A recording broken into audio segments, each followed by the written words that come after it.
হরে কৃষ্ণ।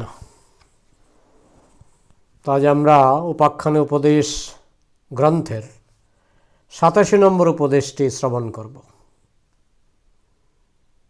এই উপদেশটির নাম হচ্ছে দিদি শাশুড়ির ধামা চাপা। একবার কোনো এক গৃহস্থের বাড়িতে বিবাহের অনুষ্ঠান চলছিল। তো সে সময় একটি বিড়াল খুবই উৎপাত করছিল।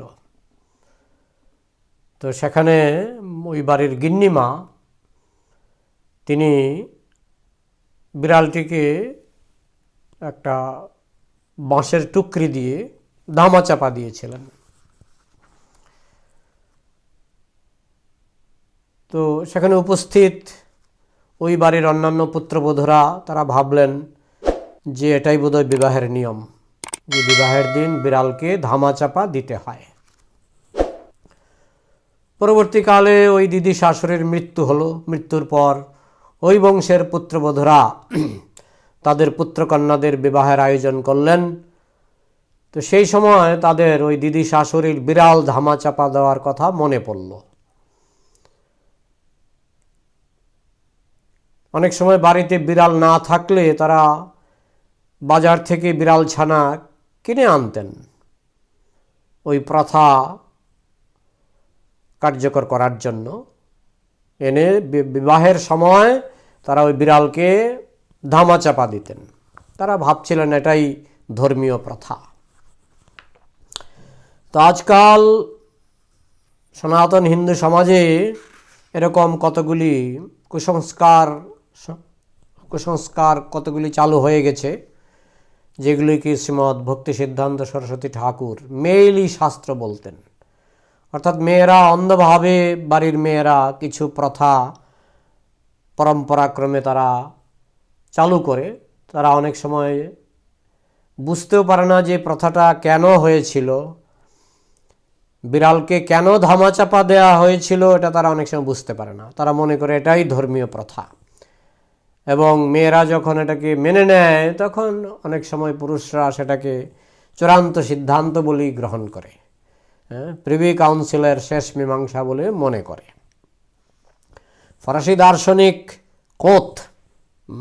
কম্ত তিনি বলছেন এই সংসারে নারীরা কন্যারূপে, মাতারূপে এবং পত্নীরূপে বিরাজিত, এবং পুরুষের ধর্মই হল পত্নীরূপে অথবা মাতারূপে অথবা কন্যারূপে নারীদের সেবা করা। নারী সেবা বা প্রকৃতি সেবাই হচ্ছে পুরুষের ধর্ম। এইভাবে ফরাসি দার্শনিক কোঁত এটা প্রচার করেছিলেন। এবং পৃথিবীর বিভিন্ন প্রান্তে পুরুষেরা অধিকাংশ ক্ষেত্রে দেখা যায় নারীর বশীভূত। একটা কাহিনী আছে যে এক দেশের রাজা, তিনি জানতে চেয়েছিলেন যে তার রাজ্যে পুরুষেরা নারীর বশীভূত কিনা, স্ত্রীর বশীভূত কিনা। তখন তিনি সমস্ত বিবাহিত পুরুষদের নিমন্ত্রণ করেছিলেন। তিনি বিবাহিত পুরুষদের বললেন যে আপনারা যারা স্ত্রীর বশীভূত আপনারা পূব দিকে চলে যান, আর যারা স্ত্রীর বশীভূত নয় আপনারা পশ্চিম দিকে চলে যান।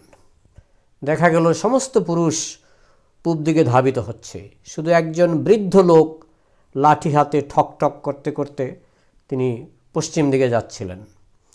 তো রাজা তাকে ডাকিয়ে আনলেন, জিজ্ঞাসা করলেন কি ব্যাপার, আপনি কেন পশ্চিম দিকে যাচ্ছেন? তো বললেন, দেখুন আমি এখানে আসার আগে আমার স্ত্রী আমাকে বলে দিয়েছিলেন যেদিকে বেশি ভিড় সেদিকে যাবে না। তো আমি দেখলাম পূব দিকে ভিড়টা বেশি, তাই আমার স্ত্রীর কথা আমার স্মরণে আসলো, আমি পশ্চিম দিকে গেলাম। তখন রাজা বুঝলেন এই বৃদ্ধটা সবচেয়ে বেশি স্ত্রৈণ, সবচেয়ে বেশি স্ত্রীর বশীভূত। তো এইভাবে সংসারে বহু পুরুষ স্ত্রীর বশীভূত হয়ে থাকে, স্ত্রৈণ হয়ে থাকে, যার ফলে তারা ওই মেয়েলি প্রথাকেই সনাতন ধর্ম বলে মনে করে। অনেক সময় অনেকে বলে যে পুরুষদের থেকে স্ত্রী লোকেরাই বেশি ধর্মপরায়ণ, তাই ধর্ম যদি শিখতে হয় স্ত্রীলোকদের কাছ থেকেই শিখতে হবে। তো এইভাবে অনেক সময় তারা ওই দিদি শাশুড়ির ধামা চাপা দেওয়াকেও সনাতন ধর্মের অঙ্গ করে ফেলে।